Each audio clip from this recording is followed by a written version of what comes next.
জোনাইত আবকাৰী বিভাগৰ সফল অভিযান বৃহৎ পৰিমাণৰ অবৈধ অৰুণাচলী সুৰা জব্দ 2জন আটক। জোনাই সমজিলা বিভিন্ন স্থানত শুক্ৰবাৰে ধেমাজি জিলা আবকাৰী বিভাগ আৰু জোনাই সমজিলা আবকাৰী বিভাগে যৌথভাৱে অবৈধ অৰুণাচলী সুৰাৰ বিৰুদ্ধে তীব্ৰ অভিযান চলায়। বিশেষ সূত্ৰৰ পৰা লাভ কৰা তথ্যৰ ভিত্তিত অসম অৰুণাচল সীমান্তৱৰ্তী জোনাই সমজিলাৰ কেইবাটাও প্ৰান্তত অভিযান চলাই আবকাৰী বিভাগে এক বৃহৎ পৰিমাণৰ অবৈধ অৰুণাচলী সুৰা জব্দ কৰিবলৈ সক্ষম হয়। লগতে এই অবৈধ সুৰা ব্যৱহাৰৰ সৈতে জড়িত 2জন লোকক আটক কৰা বুলি জানিব পৰা গৈছে। আটককাৰী লোক 2জনক সোধপোছৰ বাবে জোনাই সমজিলা আবকাৰী বিভাগৰ জিম্মাত ৰখা হৈছে বুলি জানিব পৰা গৈছে। আনহাতে এনে অবৈধ সুৰাৰ বেহা উৎখাত কৰাৰ উদ্দেশ্যে স্থানীয় ৰাইজক সহায় সহযোগিতা আগবঢ়াবলৈ আবকাৰী বিভাগৰ কৰ্তৃপক্ষই আহ্বান জনাইছে। আমি প্ৰথম গ'লো চিমেণ্ট চাপৰিত তাতে উঠা হ'ল কেছ আৰু ইয়াৰ পিছত আমাৰ চুপাৰিনটেণ্ডেণ্ট ছাৰৰ মানে যিটো আদেশ মতে তো ধেমাজি সদৰ ইন্সপেক্টৰ আহিলে এই ৰেডত।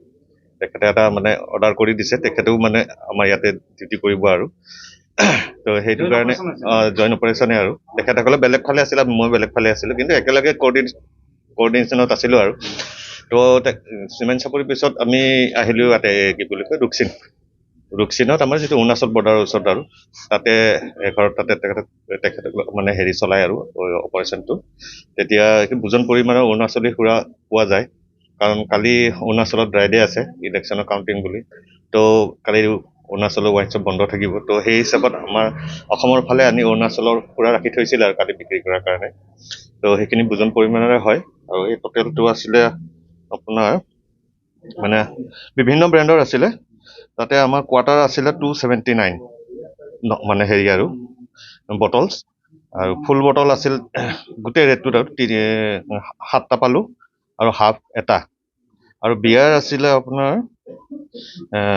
মানে চব কেন বিয়াৰ আছিলে বেলেগ বেলেগ ব্ৰেণ্ডৰ 179 মানে 500 ml পোৱা গৈছে, আৰু চুলাইও 15 লিটাৰমান মানে ধ্বংস কৰা গৈছে স্পটতে।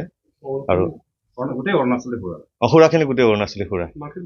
মানুহ আটক হৈছে, দুজন আটক হৈছে। এই জোনাই হয় তেখেতসকল, আৰু চিমেণ্ট চাপৰিজনক তাতে নটিচ কৰি পঠাই দিয়া হ'ল।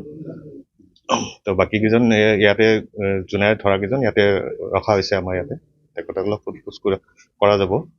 তাৰ লগতে বিহিত ব্যৱস্থা লোৱা যাব আইনী।